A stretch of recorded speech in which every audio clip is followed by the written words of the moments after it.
I'd rather live with Mom than you. It was just after midnight on a Friday night. My husband was playing an online game in the living room while I was doing some work I had brought home at the dining table when he casually suggested we should live separately. I was surprised and asked him why. We hadn't been getting along well lately, but I still had the right to hear his side of the story. My name is Megan. It was midnight, the moment I turned 35, when my husband, who knew I was going through infertility treatments, dropped a bomb. It was such a surprise that I went blank. Without taking his eyes off his game, he said, "You just turned 35, didn't you? Even if you got pregnant now, it would be a high-risk pregnancy, so I'm giving up on having kids with you. That's why I want to live separately and live with my mom." What? I don't understand. I couldn't understand how giving up on having kids had something to do with living separately with me and going to live with my mother-in-law. We got married 2 years ago. I wanted to enjoy our new married life for a while, but my husband was eager to have a child. Being the youngest of 3 brothers, each of whom had 3 kids, my husband was constantly told by his older brothers, "It's best to have kids while you're still young and energetic." So we decided to give it a try and began trying for a baby, but a year passed and we were not blessed with a child. One day my husband said, "You should get checked out." For what? "Why, we can't have a kid. There must be something wrong with you," he yelled. Although his presumption made me upset, I decided to get checked out at the gynecologist's office just in case. The results showed that I indeed had a problem that made it difficult for me to get pregnant. I had no symptoms and the results were a huge shock. The gynecologist said, "It's difficult to conceive, but natural pregnancy is still possible." However, I felt heavy-hearted to tell my husband about it. That evening, while we were having dinner, I calmly told my husband about the results.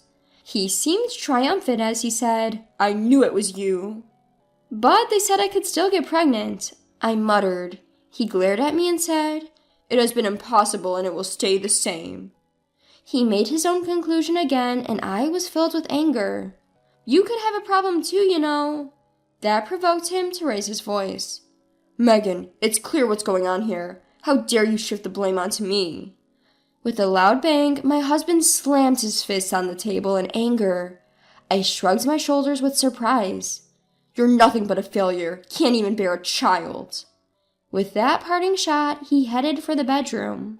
Left alone, I started crying, cleaning the dishes through my tears. My husband was just shocked and lashing out. If we could just have a child, we could be a happy couple again. I told myself this and decided to double my efforts in trying to conceive and win my husband's heart back. I started attending the gynecologist regularly. As my knowledge about fertility grew, so did my anxiety. Even though I tried especially hard on my most fertile days, it was always a swing and a miss, and I found myself becoming stubborn about it. One morning, I said to my husband, "Let's try again tonight, okay?" To my surprise, he looked at me disapprovingly and said, "Isn't it a little embarrassing talking about tonight first thing in the morning?" I flushed with embarrassment. Thinking about it, I would find it strange too, but we're a couple. It should be natural. Hiding my complex emotions, I tried to gently persuade him. "You want a child too, don't you?" But my husband retorted, "I don't really want a child. It costs a lot of money. My brothers told me that a real man has a wife and kids, so I thought I'd try. But it's not happening because of you.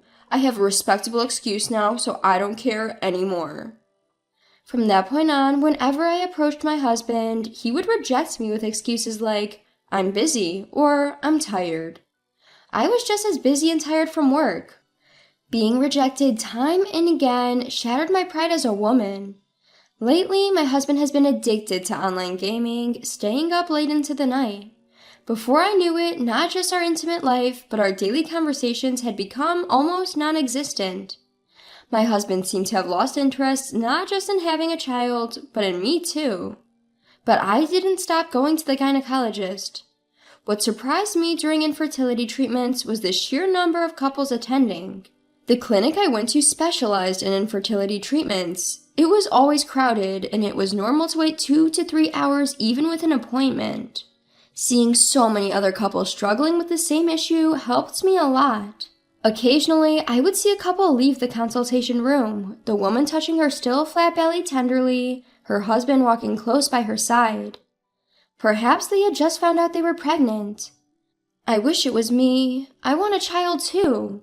I want to win back my husband's love and be happy.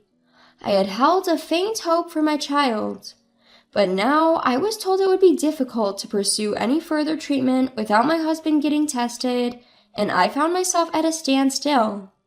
It might be impossible after all. The way home from the gynecology clinic always filled me with a painful longing, making me want to cry.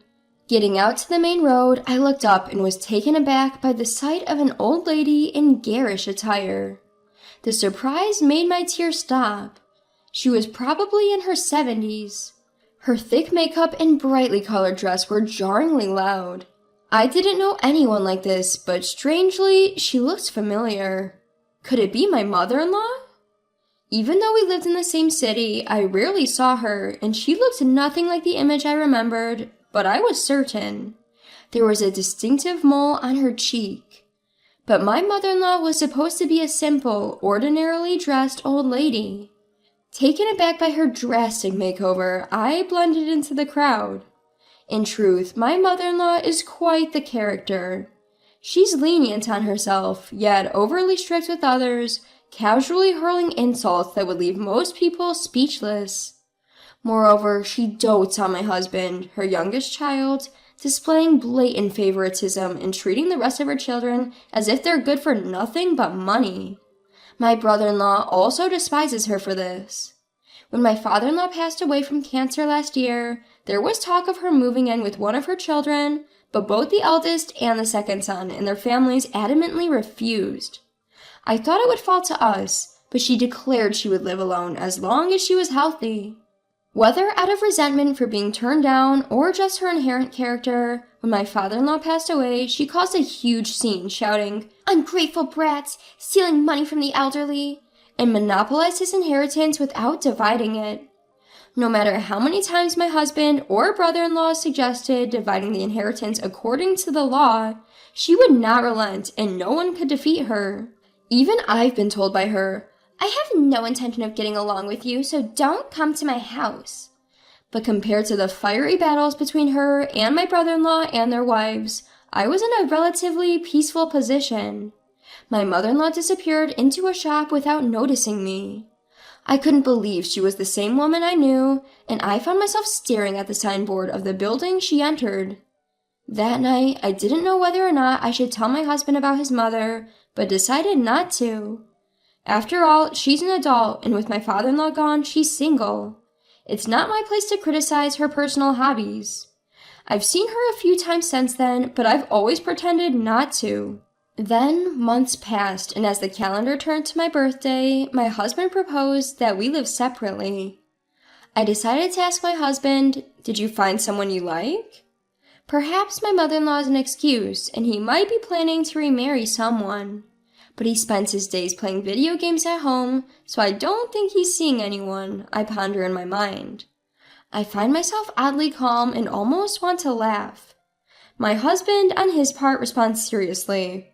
"Well, there's a girl in my gaming group who I kinda like, but it's just the internet after all. Could be a guy pretending to be a woman," which makes it all more ridiculous. He is sane enough to judge, so why did he suddenly suggest a separation? I just don't get it. My husband continues, "I just want to live with my mom more than with you," he repeats. Why would he want to live with his mother and not with me? Do you hate me? Has our love disappeared? I search for an answer that would satisfy me and ask my husband the next question. As soon as the words leave my mouth, my heart throbs in pain. He doesn't need me, the woman who can't bear a child due to infertility. Holding back the tears, I wait for my husband's reply. "No, not really." Huh? My husband defies my anticipation in a straightforward manner. "Didn't I tell you before? I don't care about having children anymore. We need another way to make money." Money? I parrot his unexpected words. He nods calmly and says with a serious face, It's my mom's inheritance. I can't see the connection in the story at all, and I'm confused. My brothers are greedy. They'll try to take more of mom's inheritance than me, using the excuse that they have more children. I won't let that happen. Who's the greedy one here? I was dumbfounded, but I kept my mouth shut. But your mom is very healthy. Isn't it too early to talk about your inheritance? That's why. My mom hates you, but she adores me. If I start living with her from now, I think it will be advantageous in receiving the inheritance. My mom must have a lot of my dad's inheritance that she took all for herself, so I don't have to work hard and can live a comfortable life. We don't have children. We need money because there's no one to take care of us after getting old. My husband explained as if making a mockery, but I understood the meaning and was taken aback. The reason my husband wanted a child was... So you needed a child to take care of you after getting old? And since that's not possible, you want a larger share of your mom's inheritance? With hopes my assumptions would prove wrong, I confronted my husband. However, his response was again completely opposite to what I had wished for. Of course, he exclaimed. Kids are there to take care of their parents. If I live with mom now, I might be able to take all of the inheritance. I couldn't help but feel the strong blood connection between Tom and his mother, as if it explained everything. He showed no intention to share anything equally. While I was left speechless, Tom continued his monologue.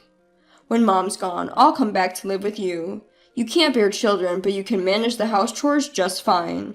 You serve a purpose as a housekeeper, and you bring home a decent paycheck as a full-time worker. All right, let's get a divorce. My true feelings burst out, cutting him off. Who would accept such treatment, agree to live separately, and then move back together? He's making a fool out of me. I knew that Tom, being the youngest of three, had a tendency to be spoiled, but this selfish plan of his was beyond reprehensible and unacceptable. I realized I could never find happiness staying with him any longer. That was the moment all my love for Tom completely vanished. Let's hire a lawyer to properly divide our assets and part ways. Huh? Divorce? I didn't say anything about divorce. We can just live separately. And hiring a lawyer sounds overly dramatic. Though Tom seemed startled at first, my explanation seemed to sway him. No, you'd feel better as a single too. I won't be satisfied unless we legally divide everything equally. If we get a third party involved to distribute the assets, there will be no further issues, right? With a smug grin, Tom agreed. Well, you have a point. Fine. If I get a good chunk of mom's inheritance, my life after the retirement is secure and I can even remarry someone else. Just don't regret it. Likewise, don't count your chickens before they're hatched and make sure you don't regret it. The next day, I got a recommendation for a lawyer from a friend who had gone through a divorce and went straight to consult them. I also contacted our landlord to inform them that only Tom would be moving out. I arranged for the movers too. While I was making calls, I could hear Tom on the phone with his mom telling her how he wanted to live together and be a dutiful son. I was secretly shocked he had proposed separation to me without first getting his mother's approval. According to Tom, his mother was overjoyed at the prospect of living with him. She seemed to have some requests or something to ask of him. Just like that, preparations for the divorce proceeded astonishingly quickly. Initially, the plan was to split the assets 50-50, but the lawyer I hired was incredibly competent. He methodically cornered Tom into agreeing to also add alimony, allowing me to take 70% of the assets. If we're separating due to Tom's selfish reasons, I have no qualms about taking it without hesitation. 3 days after our divorce was finalized and my husband returned to his parents' home, I was relaxing in my apartment when my phone rang. It was my ex-husband, Tom.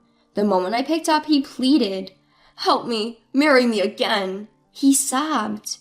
"There was no inheritance at all. My mom has been blowing all her money on male strippers. She's penniless now. What's worse, she's drowning in senior citizen loans and has mortgaged her house."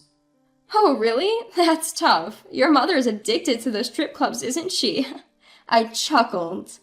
I'd seen my former mother-in-law disappearing into those strip clubs. The prices on their billboards were shockingly high. I've seen her go in several times, but there's no doubt she spent a fortune there. Ever since Tom got hooked on online games and stopped showing up at his parents' house, his mother got sucked into this club scene. She spent all of her late husband's inheritance and her retirement savings, and now she's taken out so many loans she can't make ends meet. Why didn't you tell me if you knew? I told him I don't intend to meddle in people's hobbies. I never stopped you from playing video games, did I? Tom was at a loss for words and changed the topic. She asked me to take out loans in my name, but that's impossible. Give me the money from the divorce settlement. If we remarry, it'll be our money. No. Why not? You love me, don't you? Your husband is in trouble. I did love you when we were married, but when you suggested we separate, all my feelings for you disappeared. It's obvious you're only after my money now. Why would I get back together with you? That's not fair. Mom's demanding my entire paycheck. She says it's only natural for a child to support their parents. She was always kind to me. Tom whimpered pitifully, but his belief that he should always be in the center of attention and that everyone else should cater to him was the same as his mother's. They really are two peas in a pod. They brought this on themselves, and I don't owe them any help. We're divorced now, Tom. We're strangers. Please handle your family's problems on your own, I said, smiling brightly. I ended the call and blocked his number. Then I called each of my former brother-in-laws. It had only been 3 days since the divorce, and I'd planned to let them know when things calmed down, but it seems better to tell them sooner rather than later. I relayed everything Tom had told me about his mother and the circumstances surrounding our divorce. My former brother-in-laws sympathized with me and promised to give Tom a piece of their mind. Later, I heard from one of them that Tom's brothers had stormed his parents' house, causing a huge commotion. I heard it briefly from my former brother-in-law. After Tom's call, I changed the locks on my door just in case, but I decided to move after all. It's better to completely cut ties. While I was looking at various real estate listings, I found out that his parents' house was for sale. I could ask my former brother-in-laws what happened to Tom and his mother, but I decided not to concern myself with it. I'll look forward and sever ties with the past. I'm thinking of moving to a pet-friendly apartment and enjoying a leisurely, free life, perhaps with a cute cat.